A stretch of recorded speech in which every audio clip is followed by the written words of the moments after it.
መንፈስ ቅዱስ አሐዱ አምላክ አቤቱ ጌታችን አምላካችን ንጉሳችን ሕይወታችን ብርሃናችን ተቀዳሚ ተከታይ የሌለ የአብ የባሕርይ ልጅ ኢየሱስ ክርስቶስ ሆይ ከባሕርይ አባትህ ከአብ ከባሕርይ ሕይወትህ ከመንፈስ ቅዱስ ጋራ ክብርና ምስጋና አምልኮትና ውዳሴ ላንተ እናቀርባለን። በእጅጉ የምንወድሽ ንዕድ ክብርት የአምላክ እናት ጸጋሽን ረድኤትሽን በረከትሽን በእኛ በልጆችሽ ላይ አሳድሪ። ሙሴን ከፈርዖን ኢያሱን ከአማሌቅ ሕዝቅያስን ከሰናክሬም ዳዊትን ከጎልያድ ዳንኤልን ከአፈ አናብስት የጠበቅክ የመላእክት አለቃ ቅዱስ ሚካኤል በረድኤት ከኛ አትለይ።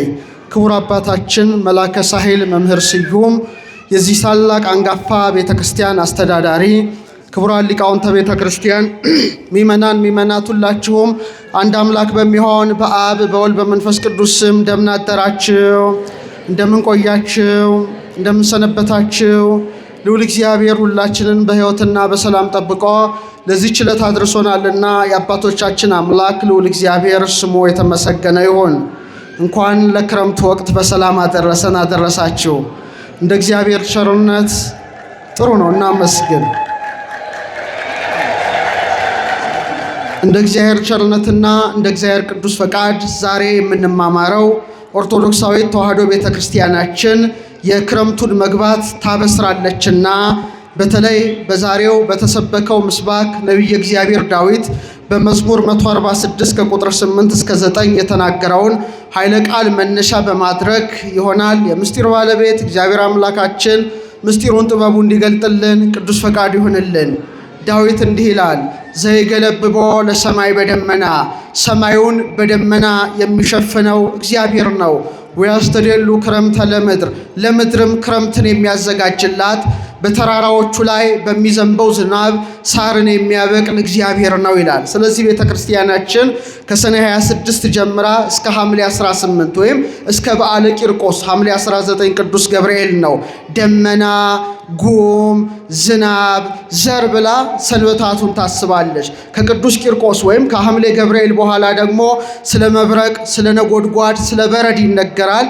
ስለዚህ ሌሊት በሚቆመው ያሬዳዊ መዝሙር በቅዳሴ ላይ በሚሰበከው ምስባክ በሚነበበው ወንጌል ሁሉ ኦርቶዶክሳዊት ቤተክርስቲያናችን በተለይ እስከ ሐምሌ ገብርኤል ያለውን ስለ ደመና፣ ስለ ጉም፣ ስለ ዝናብ፣ ስለ ዘር ታስተምራለችና ዛሬ ይህን መነሻ በማድረግ ረቀቅ ያለ የሥነ ፍጥረትንም ትምህርት ጨምረን እንማራለን።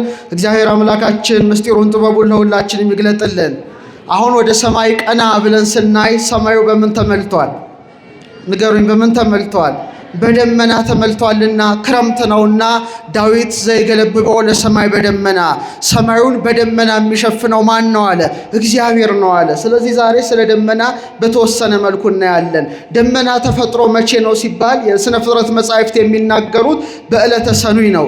እግዚአብሔር በዕለተ ሰኑይ ከዚህ እስከ ብሩህ ሰማይ መልቶ የነበረውን ውሃ ለሶስት በከፈለው ጊዜ፣ ጠፈርን ባዘጋጀ ጊዜ፣ ሐኖስን ባዘጋጀ ጊዜ፣ ውቅያኖስን ባዘጋጀ ጊዜ መሬታችን ፀሐይ አልወጣባትም። ምክንያቱም ፀሐይ የተፈጠረው መቼ ነው? በዕለተ ረቡዕ ነው። ነፋስ አልነፈሰባትም እና ጭቃ ሆና ነበረ። ለዚህ ሊቃውንት ምን ይላሉ? የምድር ስም ጸብር ተብሎ ይጠራ ነበር። ጽቡር ማለት ጭቃ ማለት ነው። በኋላ በመጽሐፈ ሄኖክ ላይ የተጠቀሱትን 12ቱን አለቃ ነፋሳት አውጥቶ የምስራቁ ነፋስ ወደ ምዕራቡ፣ የምዕራቡ ወደ ምስራቁ፣ የሰሜኑ ወደ ደቡቡ፣ የደቡቡ ወደ ሰሜኑ ሲመላለሱባት መሬት አሁን የያዘችውን ቅርጽ ያዘች፣ ምድር ተባለች። ማደሪያ ማለት ነው። ተራራው ታየ፣ ኮረብታው እንደ ብረት የጠነከረ ሆነ። ያን ጊዜ ከረጠበው ባሕር ርጡብ ጢስ፣ የረጠበ ጢስ ከይቡሱ መሬት፣ ከደረቀው መሬት ደግሞ የደረቀ ጢስ ሆኖ በአንድ ላይ ተጠቅልሎ ደመና ተፈጥሯልና ዘይገለብቦ ለሰማይ በደመና፣ እግዚአብሔር በክረምት ወራት ሰማዩን በደመና የሚሸፍነው ነው በማለት ጥሩ ነበር። የቀደሙ በደመና የሚሸፍነው ሰማዩን በደመና የሚሸፍነው እሱ ነው በማለት ያስቀምጣል። እና ኦርቶዶክሳውያን እስቲ አንድ ጥያቄ ልጠይቃቸው። አሁን ሰማይ ላይ ምን አለ? ደመና አለ። ደመና አንድ አይነት ነው ወይስ ብዙ ይመስላችኋል? እስቲ ብዙ የምትሉ አጨብጭቡ። እሺ፣ ምንም ይሁን ምን ደመና ግን አንድ ነው የምትሉስ? እሺ፣ ምንም የማትሉስ? እሺ በመጽሐፍ ቅዱስ ላይ ሰዎች እስከ ቅርብ ዘመን ድረስ ደመና አንድ አይነት ይመስላቸው ነበረ።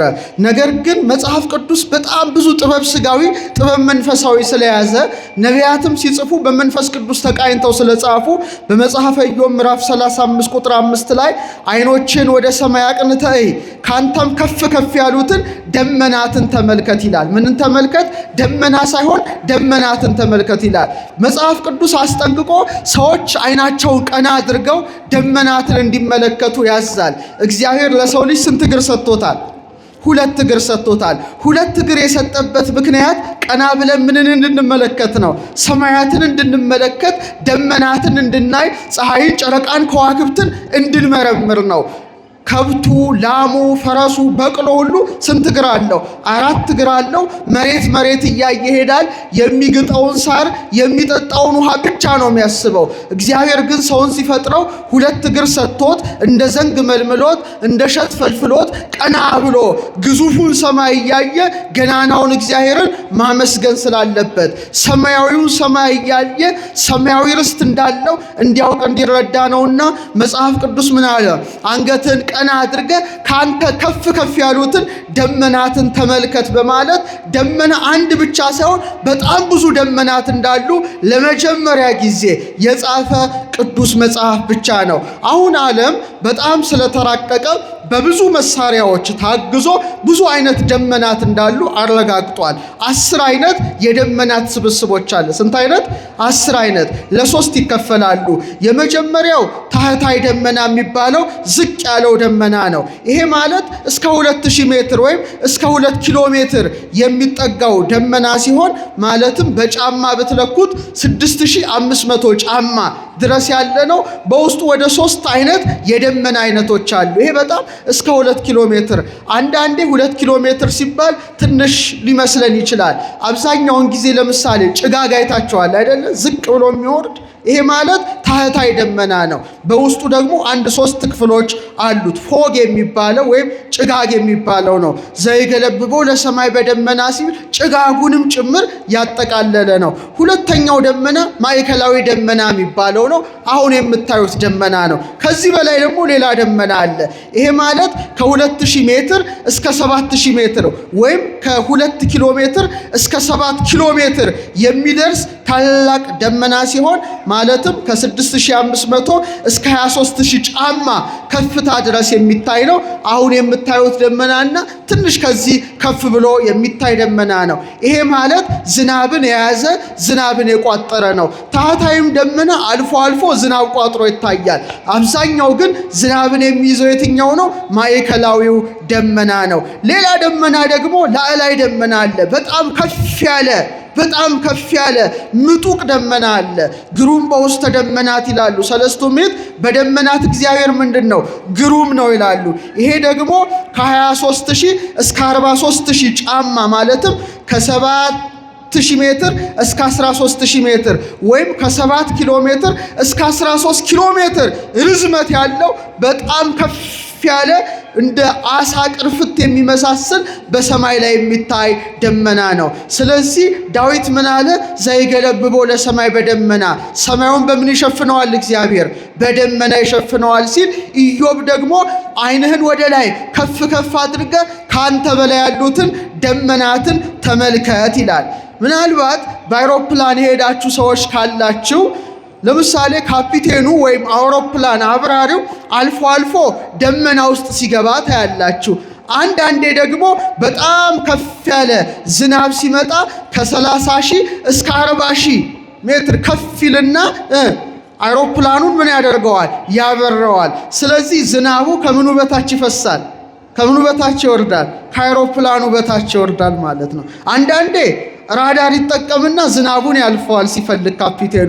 ረዥም መንገድ ለምሳሌ ከዚህ እንደ ሰሜን አሜሪካ ያለ በረራ ሲኖር ግን ኃይለኛ ዝናብ በሚመጣ ጊዜ አውሮፕላኑ ምን ያደርገዋል? ከፍ አድርጎ ከ30,000 ጫማ እስከ 40,000 ጫማ ድረስ ወደ ላይ ባወጣው ጊዜ ፀሐይን ያገኛል። ከአውሮፕላኑ በታች ምኑ ይፈሳል? ዝናቡ ይፈሳል። ስለዚህ መጽሐፍ ቅዱስ ከፍ አድርጋ ዓይንህን ይህንን የሥነ ፍጥረት ምስጢር ተመልከት በማለት ያስተምራልና ቤተ ክርስቲያናችን ይሄን ሳምንት በተለይ ስለ ደመና አብዝታ አምልታ ለልጆቿ ታስተምራለች። ሌላው በጣም አስገራሚ ነገር ደመናን ስትመለከቱ ሊመዘን ሊለካ ሊመጠን እንደሚችል ሰዎች አያውቁም ነበረ።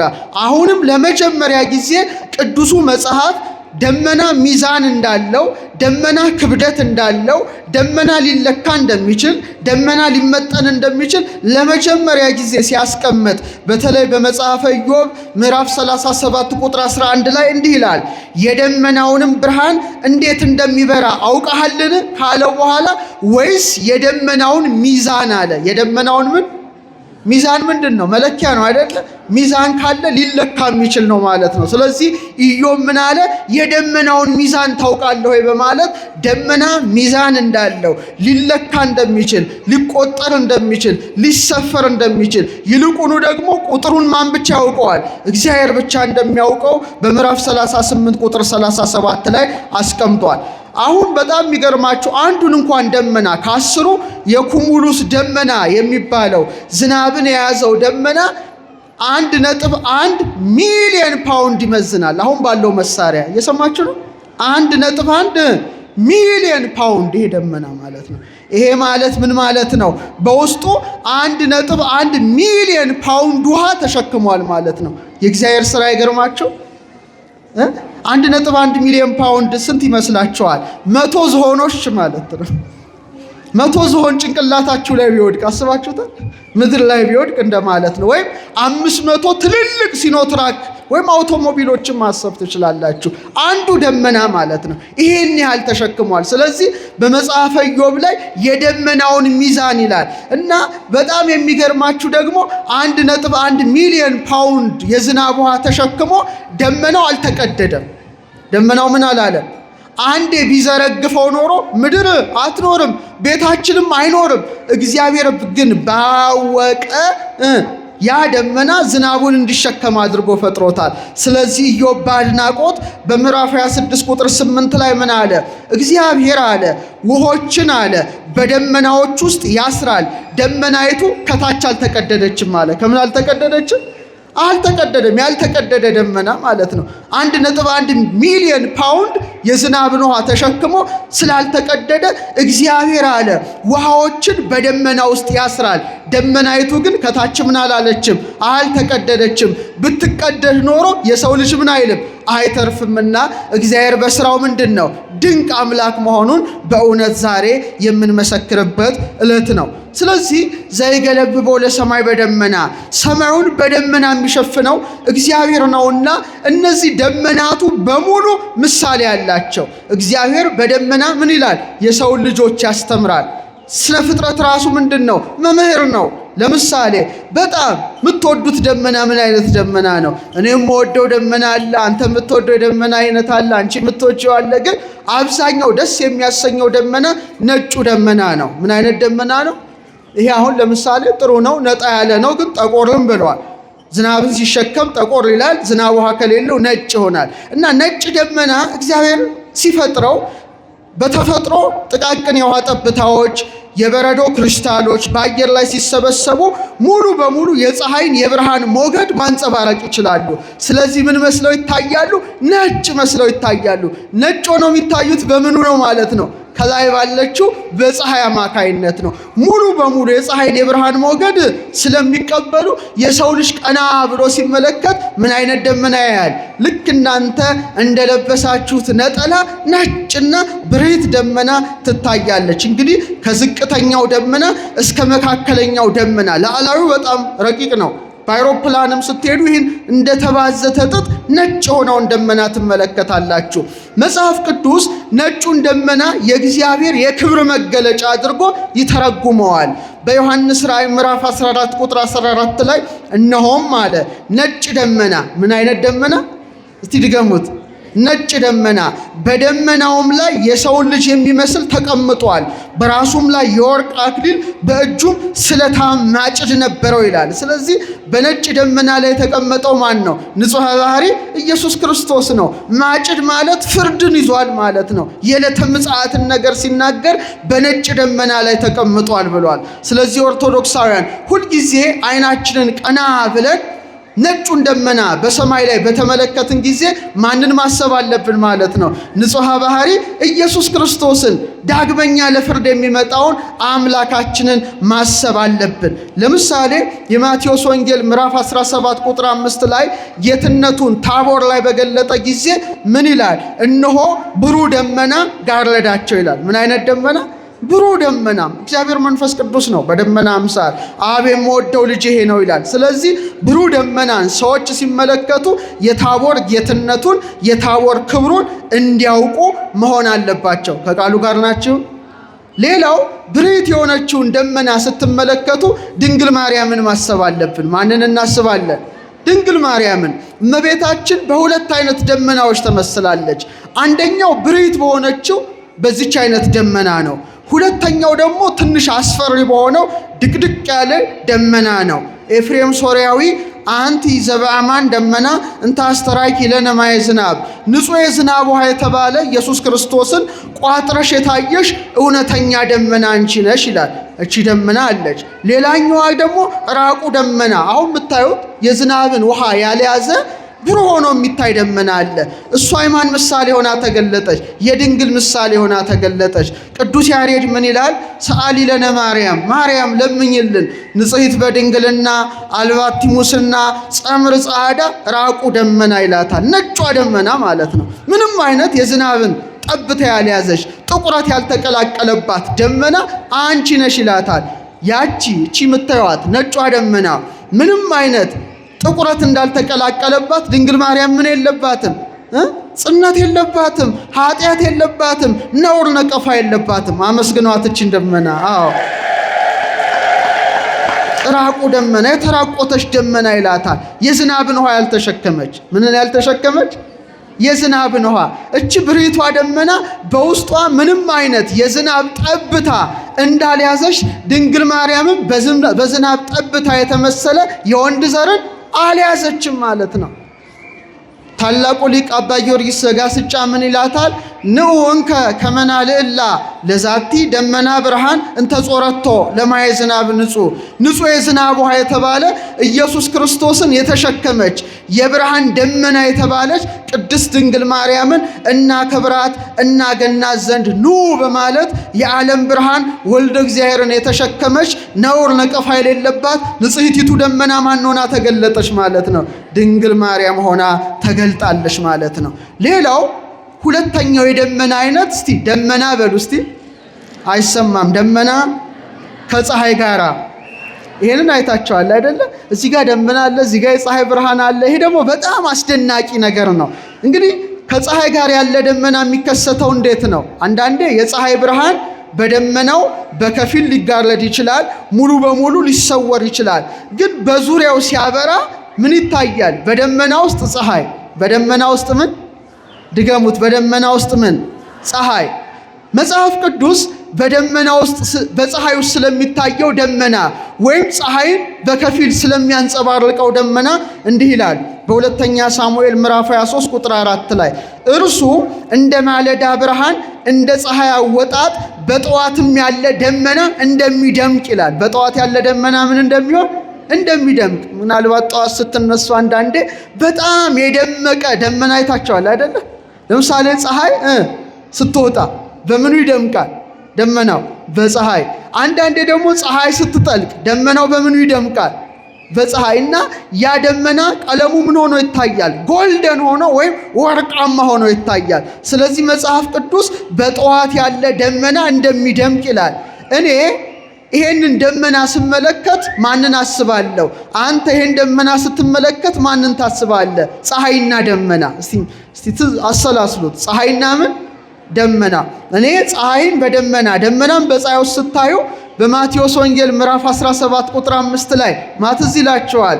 ወአብርሃ ገጹ ከመ ፀሐይ፣ ፊቱ እንደ ፀሐይ አበራ ካለ በኋላ ልብሱም እንደ በረዶ ነጭ ሆነ፣ ብሩህ ደመና ጋረዳቸው ይላል። እሱ ማን ነው? መድኃኔዓለም ክርስቶስ ነው። ስለዚህ በፀሐይ ውስጥ ያለ ደመናን ስንመለከት ታቦር ተራራ ላይ ፊቱ እንደ ፀሐይ ያበራው ማንን እናስባለን? ክርስቶስን እናስባለን። የደመቀውን ደመና ስትመለከቱ ታቦር ላይ የጋረደውን ደመና በህሊናችን አስበን ህሊናችን ደብረ ታቦር እንዲሄድ ተፈልጓልና ዓይንህን ቀና ብለ ካንተ ከፍ ከፍ ያሉትን ደመናትን ተመልከት ይላል። ኢየሱስ ክርስቶስ ፀሐይ ነው አይደለም? አረ መልሱ፣ ፀሐይ ነው አይደለም? ፀሐይ ነው። እነሆ በሰማይ ደመና ይመጣል ይላል በዮሐንስ ራእይ ምዕራፍ 1 ቁጥር 7 ላይ ናሁ ይመጽእ በደመና ሰማይ። በሰማይ ደመና የሚመጣው ማን ነው? እውነተኛው ፀሐይ ኢየሱስ ክርስቶስ ነው። ለምሳሌ ፀሐይ በስንተኛው ዕለት ተፈጠረ? በሶስት እርግጠኛ ነህ? አይደለም እንዴ ካሜራማን? በአራተኛው ቀን በዕለተ ረቡዕ ፀሐይ እግዚአብሔር አምላክ ከመኖር ወደ አለመኖር አመጣው። በስንተኛው? ድገሙት። በስንተኛው? እሺ ስንት ወቅቶች አሉ? አራት። ስንት አቅጣጫዎች አሉ? ስንት ወራት አሉ? 12። ስንት የወራት መጋቢ ከዋክብት አሉ? 12። ይሄ ማለት የሰማይ ስርዓት ነው። በደመና ውስጥ የምትደምቀው የፀሐይ ስርዓት ነው። ይሄ ምን ማለት ይመስላችኋል? ወንጌል ወይም ብሉይ ኪዳን ወይም ሐዲስ ኪዳን አስቀድሞ እግዚአብሔር ሰማይ ላይ ጽፎታል ማለት ነው። ይሄኛው ነቢያት ሐዋርያት እንደጻፉት በከዋክብት ውስጥ የጻፈ ማን ነው? እግዚአብሔር ነው። ስለዚህ ፀሐይን በአራተኛው ዕለት ማምጣቱ በአራተኛው ወር የተወለደው ታኅሳስ የተወለደው ማን ነው? ኢየሱስ ክርስቶስ ነው አይደል እንዴ? ያዕቆብ 12 ልጆች አሉት። የመጀመሪያው ልጁ ሮቤል ነው። ሁለተኛው ልጁ ስምዖን ነው። ሶስተኛው ልጁ ሌዊ ነው። አራተኛው ልጁ ማን ነው? ይሁዳ ነው። ከነገደ ይሁዳ የተወለደው ማን ነው? እውነተኛው ፀሐይ ኢየሱስ ክርስቶስ ነው። እንደ አራቱ ከዋክብት ሊቃነ ከዋክብት አድርጎ ስንት ወንጌላውያንን ብቻ መረጠ? 4። ማቴዎስ፣ ማርቆስ፣ ሉቃስ፣ ዮሐንስ። ልክ እንደ 12ቱ ከዋክብት በዚህ በአስትሮኖሚው ጥናታችን ኤክሊፕቲክ የሚባል አለ። የፀሐይ ፍኖተ ፀሐይ 12ቱን መገብታ አውራ በየወሩ ታቋርጣቸዋለች። ፀሐይን ተከትለው መሄዱ ናቸው። ስለዚህ ልክ እንደ 12ቱ ከዋክብት አድርጎ ስንት ሐዋርያትን መረጠ? 12 መንፈሳውያን ከዋክብትን ሐዋርያትን መረጠ። ይሄን ያደረገው ማን ነው? እውነተኛው ፀሐይ ማን ነው? ኢየሱስ ክርስቶስ ነው። ለምሳሌ አሁን ፀሐይ ቶሎ የምታጥርበት ወር መቼ ይመስላችኋል? ቶሎ የምትጠልቀው ታኅሳስ። ትንሽ ረዘም የምትለውስ ግንቦትን ጨምራ ሰኔ። በቃ ቶሎ አይመሽም። ምናልባት እኛ ኢትዮጵያ ምድር ወገብ ላይ ኢኩዌተር ላይ ስለሆነ እንጂ ወደ አሜሪካ ወደ አውሮፓ ብትሄዱ በጋ ሲሆን እስከ ሌሊቱ እስከ ምሽቱ 5 ሰዓት ድረስ ፀሐይ ትወጣለች። እስከ ስንት ሰዓት? እስከ ምሽቱ 5 ሰዓት። እናንተ ገና ነው ፀሐይ ናት ምናምን ትላላችሁ፣ ግን ሰዓታቸውን ስታይ እኩል ሌሊት ሆኖ ሊሆን ይችላል። ታኅሳስ ደግሞ እነሱ ክረምታቸው ነው። ቶሎ የገና ጀንቨር ይባል የለ እኛ ጋር ብዙ ትንሽ የደቂቃዎች ነው። እዛ ግን ከቀኑ 9 ሰዓት ላይ ድቅድቅ ያለ ጨለማ ይሆናል። አንዳንዴ 8 ሰዓት ሊጨልም ይችላል። የሰማችሁኝ ነው? አሁን እንዴት አይነት ምስጢር እንደሆነ አስቡ። ያዕቆብ ዘስሩግ ምን ይላል? ቆይ ከዛ በፊት ግን አንድ መብራት በጣም የሚያበራው ዝቅ ብሎ ሲሆን ነው ወይስ ከፍ ብሎ ሲሰቀል? ከፍ ሲል በጣም ያበራል፣ ዝቅ ሲል ተመልከቱ። እና ምን ይላል? ታኅሳስ ላይ ፀሐይ ከምህዋሯ ዝቅ ትላለች። በአቡሻህር ትምህርት ርደተ ፀሐይ ይባላል። ሰኔ አካባቢ ደግሞ እርገተ ፀሐይ ከፍ ብላ ታበራለች፣ ቀኑ ይረዝማል። ኢየሱስ ክርስቶስ አምላካችን የተወለደው መቼ ነው? ታኅሳስ ነው። በታኅሳስ ወር ፀሐይ ዝቅ እንደምትል እውነተኛው ፀሐይ ዝቅ ብሎ ወደ ምድር መጥቶ በበረት ምን ሆነ? ተወለደ። ግንቦት ላይ ሰኔ ላይ ፀሐይ ከፍ ብላ እንደምታበራ የኔና የናንተ ጌታ ግንቦት ላይ እርገቱን አደረገ። ክብር ለእውነተኛው ፀሐይ ለኢየሱስ ክርስቶስ ነው።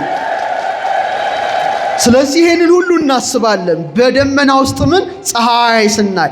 ሌላው በጣም አስደናቂው ደመናን ስታስቡ የተቃርኖ ደመና እስቲ በሉ፣ ተቃርኖ በሉ እስቲ። የተቃርኖ ደመና ማለት ማይመስል ነገር ማይሆን ነገር ግን እግዚአብሔር ያከናወነው ነገር ነው። ይኸውም በኦሪት ዘጸአት ምዕራፍ 9 ቁጥር 24 ላይ በረዶም ነበረ፣ በበረዶም መካከል እሳት ይቃጠል ነበር ይላል። ምን ነበረ? በረዶ ነበር። ደመና አለ፣ ደመናውን የያዘ በረዶ አለ። በረዶ ውስጥ ደግሞ ምን ይቃጠላል? በጣም አይገርምም? ጠላቶች እኮ ናቸው። በረዶ እሳቱን ምን ማድረግ አለበት? ማጥፋት አለበት። እሳቱስ በረዶውን ምን ማድረግ አለበት? ማቅለጥ አለበት። እግዚአብሔር ግን ጌትነቱን በግብፃውያን ላይ ለመግለጥ በደመና ውስጥ ያለ በረዶ፣ በበረዶ ውስጥ ምን እሳት አሳይቷል። አባቶቻችን ይሄንን ሲያዩ ምን ማን ትዝ አለቻቸው ወይም ማንን አመለከተች ቢባል ድንግል ማርያምን። በበረዶ ውስጥ ምን እሳት፣ በእሳት ውስጥ ምን ተቃራኒ ነገሮች በአንድ ደመና ውስጥ ታስረዋል። እስቲ ወደ እመቤታችን ህሊናችሁን ውሰዱ፣ ህሊናችሁን ውሰዱ። ለምሳሌ በደመና ውስጥ ፀሐይ እንደማለት ነው። የተለያየ ነገር ደመና ዝናብ የሚሸከም ነው። ፀሐይ ደግሞ ፔኔትሬት አድርጋ ዘልቃ ታስገባለች። በዛ አንጻሪዋ እስቲ እመቤታችንስ ተቃራኒ ነገሮች አሉባት፣ ግን በእሷ ተቃርኖዎች ሁሉ በሰላም ይዋሃዳሉ። ለምሳሌ እናት ናት፣ ሌላ ደግሞ ምንድን ናት? ድንግል ናት አይደለም? እናትነት እናቶች ደናግል አይደላችሁም። ደናግል ደግሞ እናቶች አትሆኑ። የግድ አንዱ መጥፋት አለበት። እሷ ግን ልክ እንደ እሳትና እንደ በረዶ ተዋህዶ እናትነትን ከድንግልና ድንግልናን ከእናትነት ጋር ምን አደረገች? አዋህዳ ተገኘች። አመስግኗት እችን እመቤት፣ አዋህዳ ተገኘች። ብዙ ተቃራኒ ነገሮች። ለምሳሌ አሁን እናቶቻችን እዚህ ያላችሁ ልክ ልጅ ስትወልዱ እግዚአብሔር አምላክ ልጃችሁን በምታሳድጉበት ገንዘብ ከጡታችሁ ምንን ያፈሳል? ወተትን ይሰጣል። ልጁ ይጠባዋል፣ ያድጋል። ተስማሚው ማለት ነው። ተስማሚ ነገር። ደናግል አላችሁ፣ ምንም አይነት ወተት የላችሁም። ይሄ ሕግ ነው። እሷ ደግሞ ድንግል ሆና እያለች በቤተልሔም ከጡቶቿ ምን ተገኘ? ኧረ መልሱ፣ ወተት ተገኘ። አመስግኗት። ተቃራኒ ነገር ግን አስተባብራለች። ይሄ ነው። ለዚህ ነው ደመና ሙሴ ይሏታል አባቶቻችን። ደመና ሙሴ፣ ደመና ግብፅ ወዘተርፈ ይሏታል። እስቲ ይሄን ቃል አብረን እንበል። ኤፍሬም ያለው ነው። ፈጣሪዋ ነህና በሉ እስቲ። አይሰማም። ለድንግል እናት ለጡቶቿ ወተትን ሰጠ። ልጇ ነህና ከሰጣሃት ወተት መልሰ ጠባ። አይገርማችሁም እናቶቻችን? ይሄ ለእናንተ ነው የሚገባው። ፈጣሪዋ ነህና ለወተት ሰጥሃታል። ለደናግል ወተት አይሰጥም። ፈጣሪዋ ስለሆንክ ወተት ሰጥሃታል። ደግሞ ልጇ ስለሆንክ ደግሞ ከሰጣሃት ወተት መልሰ ምን ብለሃል? ጠብተሃል። ድንግል ለአንተ አለ ለሁሉ መጋቢ የተውሶ ወይም የብድር ወተት ሰጠች ይላል። የምን ወተት? ያበደራት ማን ይመስላችኋል? ራሱ ልጇ እኮ ነው። ያበደረውን ወተት ነው መልሶ የጠባው። እና እመቤታችን እና ሰማያትን በዘረጋው ቀኝ እጅ ጡቶቿን ጨበጥክ ይላል። ስለዚህ ተቃርኖ የሆኑ የደመና አይነቶችን ስትመለከቱ እነዚህን ሁሉ ሰማያዊ ምስጢራት በህሊናችሁ ልታስቡ ልታሰላስሉ ይገባል። ሌላው በጣም የነውጥ ደመና አለ። በጣም አስፈሪ ደመና አለ። መባረቅት ነጎድጓድ ያሉበት የመባረቅት ብልሽታ የነጎድጓድ ማስገምገም የሚሰማበት ከፍተኛ የሆነ የነውጥ ደመና አለ። ደምፀ ገሪሁ ለዝናብ የዝናብ ኮቴው ተሰማ ማለት ግግግግ እያለ ነጎድጓዱ እያስገመገመ ሰማዩ በደመና ጠቁሮ ሲታይ ይሄ ደግሞ በጣም አስፈሪ ነጎድጓዱ ያገሳ መባረቅቱ እየተብለጨለጩ የሚታዩበት በጣም ኃይለኛ ደመና በረዶ የተሸከመ አልፎ ተርፎ አውሎ ነፋስ የያዘ ከባድ ደመናን ስትመለከቱ ህሊናችሁ ቀጥታ ሲና ተራራ ላይ መሄድ አለበት። የት መሄድ አለበት? ሲና ተራራ ላይ። እነሆ በከባድ ደመና ወደ አንተ እመጣለሁ አለ። ከዛ እንዳለውም አልቀረ።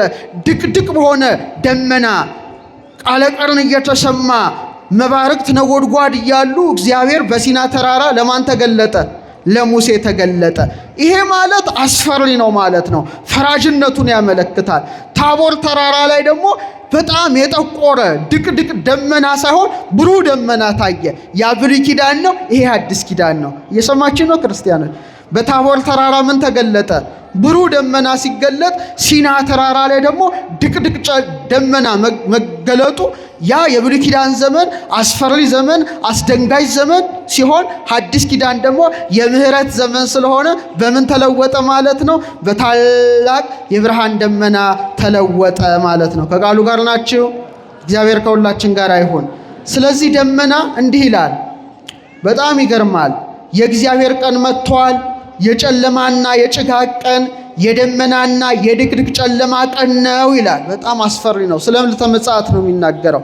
ያ ዘመን ይላል በጣም ኢዮኤል ላይ ነው የሚናገረውና የማይታወቁ ፍጡራን ይወጣሉ ይላል። እንግዲህ እናንተ ሙሉ በሙሉ ቤታችሁ አንቡትና ማይቆስሉ ማይደሙ በአጥር ላይ የሚወጡ በመስኮት የሚሾልኩ ያን ጊዜ ይላል የእግዚአብሔር የቁጣ ቀን ነው ይላልና ድቅድቅ ደመና ይመጣል ይላል። እግዚአብሔር ከፍርድ ቀን ይሰውራል። በሶፎንያስ 1:15 ላይ ያ ቀን የመዓት ቀን፣ የመከራ የጭንቅ ቀን፣ የመፍረስ የመጥፋት ቀን ካለ በኋላ የጨለማና የጭጋግ ቀን፣ የደመናና የድቅድቅ ጨለማ ቀን ነው ይላል። ይሄ ማለት ፍርድ ነው ማለት ነው። ስለዚህ ኦርቶዶክሳውያን በጣም አስፈሪውን ደመና በምትመለከቱበት ጊዜ ፍርድ እንዳለ አስበን ምን መግባት አለብን? ንገሩኝ፣ ምን መግባት አለብን? አንዳንዴ ደግሞ የዝናብ ደመና ምን ይሆናል? በጣም ጠቁሮ ይታያል። ጸልሙ ማያት በውስተ ደመናት ይላል። እስቲ ውሃዎች በሉ እስቲ። አይሰማም። ውሃዎች በደመናት ውስጥ ጠቆሩ። በምን ውስጥ ጠቆሩ? የሚያጠቁራቸው ምንድን ነው? ነፋስ ነው። ከባቢ አየሩ ነው። እስመ ነፋስ ጸሊም በአርያው ይላል ሄኖክ። ነፋስ በባህሪው ምንድን ነው? ጨለማነት ነው። ስለዚህ ከባቢው አትሞስፌሩ ምን አድርጎ ይታያል? ጨለማ መስሎ ይታያልና እነዚህን ሁሉ ማሰብ፣ ማወቅ፣ መረዳት ለክርስቲያኖች በእውነት የተሰጠ ነው። ሌላው በጣም ተወርዋሪ ደመና አይታችሁ ታውቃላችሁ? ፈጣን ደመና አሁን ይሄ ተበትኗል ማለት ነው። ግን አንዳንድ ደመናዎች ሲሄዱ አይታችኋል? አላያችሁም? ለምሳሌ በአይሮፕላን ስትሄዱ በጣም ፈጣን ደመናዎችን ማየት የተለመደ ነው። ፈጣን ደመና ስትመለከቱ ቀሊል ደመና ይባላል በቤተ ክርስቲያን ቋንቋ።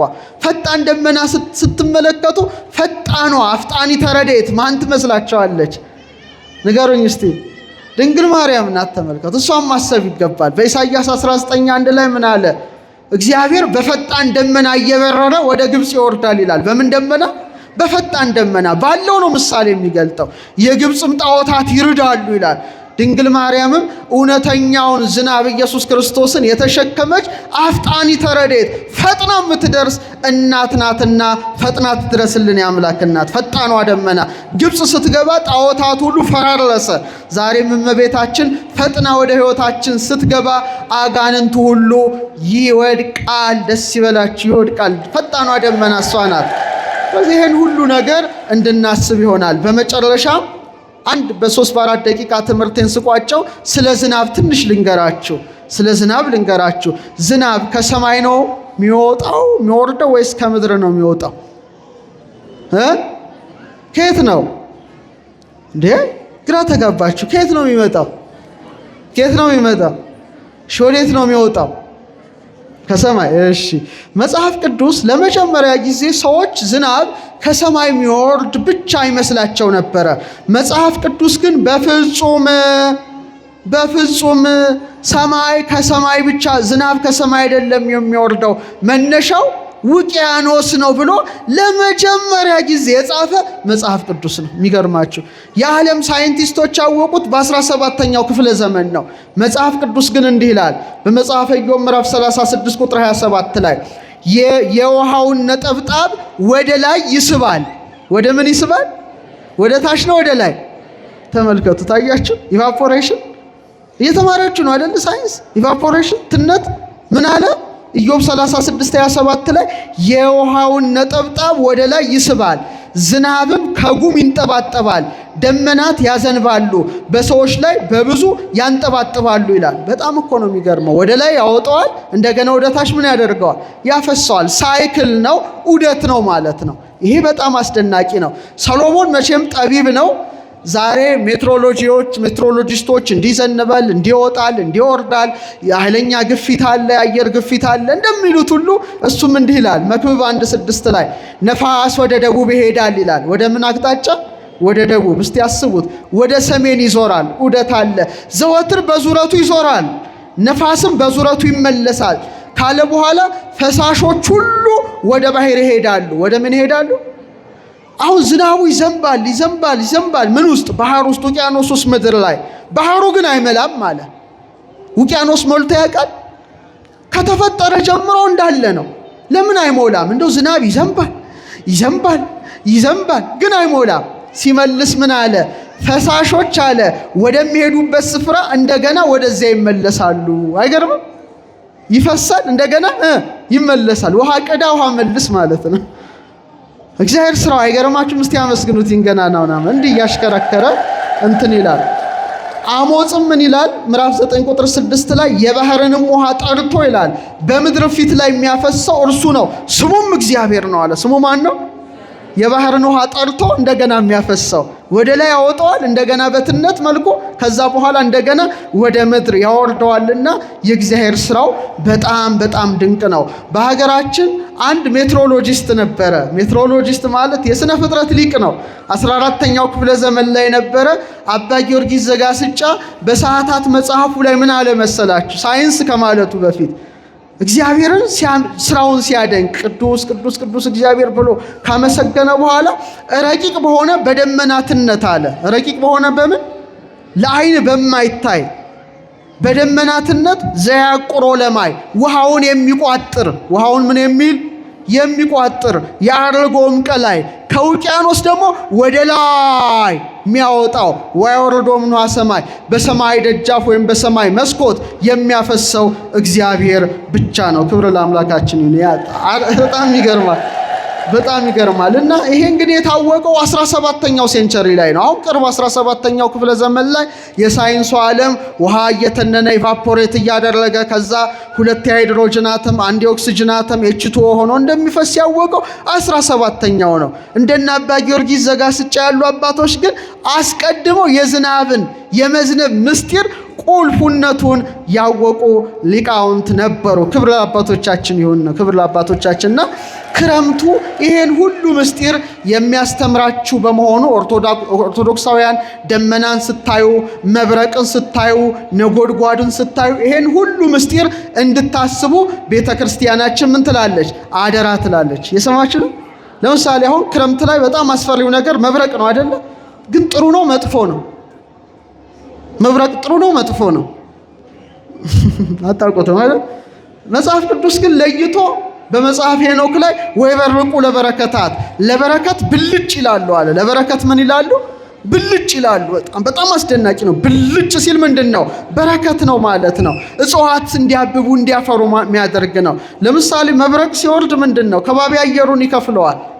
ለምሳሌ ዛሬ አዝርዕት፣ አትክልት፣ እጽዋት ከባክቴሪያ ጥሩ ማዳበሪያ ያገኛሉ። በተመሳሳይ መልኩ መብረቅ በሚጥልበት ጊዜ ናይትሬት የሚባል የበለጸገ ለአትክልት መፋፋት የሚጠቅም ነገር ምድር ያገኛል። በዛ ምክንያት እጽዋቱ ምን ይላሉ?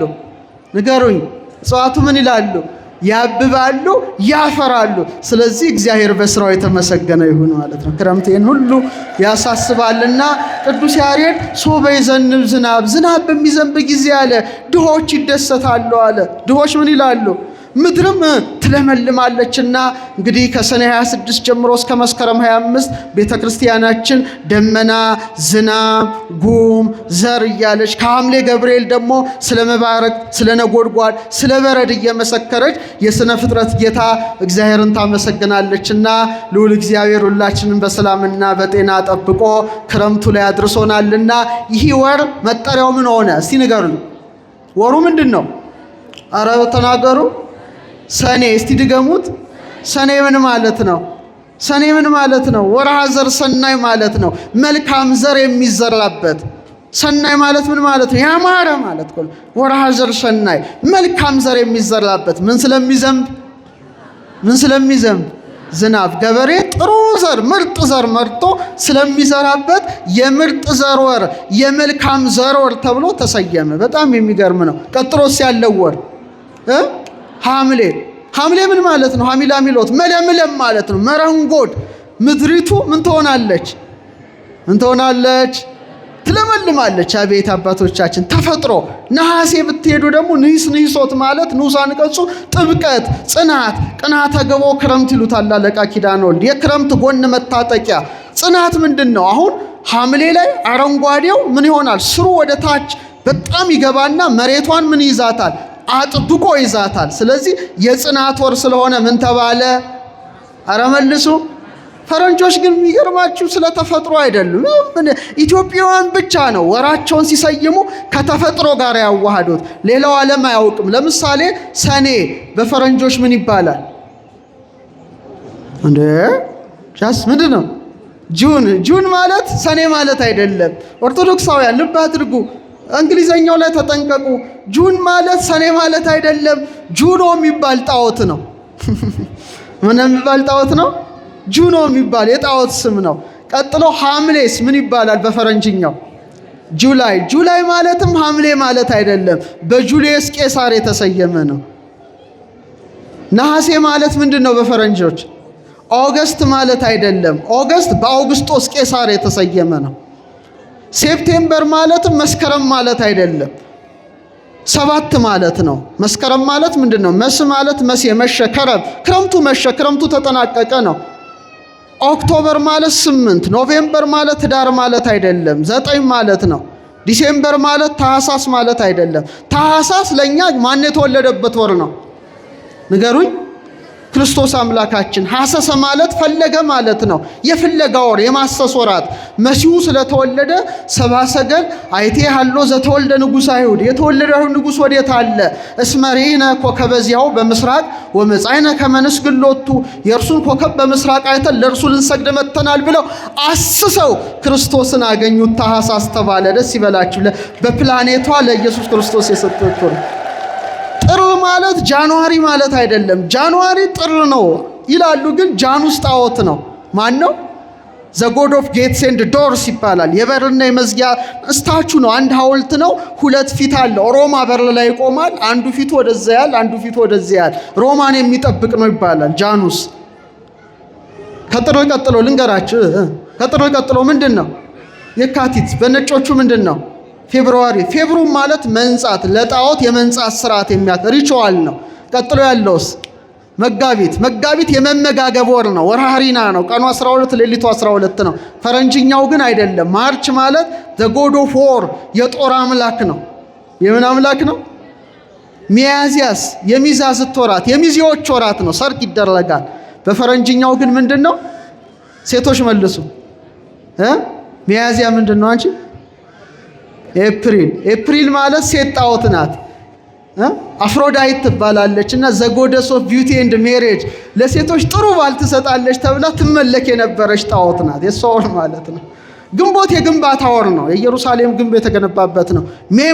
ሜ ግን ግንቦት አይደለም፣ የጁፒተር ሚስትና እህት ተብላ የተመለከች ጣዖት ናትና ዓለሙ በሙሉ በጣዖት መንፈስ ሲከበብ፣ ኢትዮጵያውያን ግን ስነ ፍጥረትን ማዕከል አድርገው ነገረ ሃይማኖትን ማዕከል አድርገው ሰኔ ብለው ሰየሙ። አመስግኑ፣ ሰኔ ብለው ሰየሙ። እስቲ ወሩን ብቻ ጥሩልኝ ጮክ ብላችሁ። እስቲ በመስከረም በሉ እስቲ። እኔ ደግሞ ላለው እናንተ በጥቅምት ትላላችሁ ቀጥላችሁ፣ ግን የማይል አይኖር። እስቲ በመስከረም በሉ እስቲ። በመስከረም ስፍራ ሁሉ ለምለም ይባላል። ቀጥሎስ በጥቅምት አንድ አጥንት ይባላል። ምን ማለት ነው? በጣም ያው አረንጓዴውን በልተው ከብቶቹ ይሰባሉ። ቢያንስ ስንት ይደርሰናል? አይ አሁን እንኳን እኔ እንጃ። ቀጥሎስ በህዳር እሸት ከዳር ዳር ይባላል። ቀጥሎ በታኅሳስ ጎተራህን አብስ ይባላል። ቀጥሎ በጥር ምርትህን አበጥር ይባላል። ቀጥሎስ በየካቲት አዝመራህን ክተት ይባላል። ቀጥሎ በመጋቢት ረስለ ወደፊት። ቀጥሎስ በሚያዝያ ፀሐይ እዚህ አልፎ አልፎ ተርፎ ነው። እሺ በግንቦት ፀሐይ አናት አናት ከባድ ፀሐይ ወቅትን ያሳለፍነው። ቀጥሎ አሁን ያለንበት በሰኔ ዝናቡን ወደኔ አያችሁ በዓተ ክረምት ነው። ቀጥሎስ በሐምሌ ልኑር እንዳመሌ ምን ማለት ነው? ገጠሬውም አይገናኝም። እንዳሁኑ ድልድይ አልነበረውም። ለምሳሌ ኪራይ ቤት የምትኖሩ የሚያፈስ ጣሪያ ያላችሁ እንዳመላል የምትኖሩት ትሪት ደቀናለ፣ ሳህን ትደቀናለ፣ ሳቁ እነሱ ቤት ነው ማለት ነው። ቀጥሎስ በነሐሴ ትንፍስ አለሽ ነፍሴ። ቀጥሎ በጳጉሜ እስቲ ልዘጋጀው አዲስ ህልም አልሜ፣ ያላገባው ለማግባት ያልተማረው ለመማር ህልም የሚያልምበት የጳጉሜን ወር ነውና ጳጉሜንን አሳልፎ ክረምቱን አሳልፎ ለመጸው የአበባው ጊዜ አምላካችን ያድርሰን። ወስብሐት ለእግዚአብሔር።